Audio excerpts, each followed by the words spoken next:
নির্বাচন ঘিরে প্রশাসন, ক্যাডার ও পুলিশের পর এবার 450 কোটি টাকা চেয়েছে আনসার ও ভিডিপি।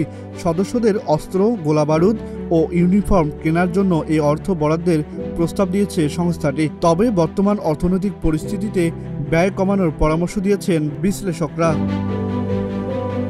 আগামী ফেব্রুয়ারিতে জাতীয় নির্বাচনকে সামনে রেখে নিরাপত্তা বিষয়টি নিয়ে চলছে ব্যাপক আলোচনা সমালোচনা। মাঠ পর্যায়ে শুরু হয়েছে প্রশাসনিক প্রস্তুতিও। ইতিমধ্যে ডিসি ইউনিয়নদের জন্য 200 কোটি টাকার বিলাসবহুল গাড়ি কেনা হচ্ছে, আর পুলিশের জন্য কেনা হচ্ছে প্রায় 40,000 বডি ক্যামেরা। এই ধারাবাহিকতায় নির্বাচন উপলক্ষে এবার আনসার ভিডিপি চেয়েছে 450 কোটি টাকা। সংস্থাটির আবেদনটি স্বরাষ্ট্র মন্ত্রণালয় হয়ে এখন অর্থ মন্ত্রণালয়ে পাঠানো হয়েছে। জনপ্রশাসন বিশেষজ্ঞ মোহাম্মদ ফিরোজ আলী বলেন, অত্যাবশ্যকীয় সেগুলো প্রতিস্থাপন করা যেতে পারে, কিন্তু বিলাসিতার জন্য একটার বদলে 2টা গাড়ি কেনা বর্তমান আর্থিক সংকটের প্রেক্ষাপটে বিবেচনা করা উচিত।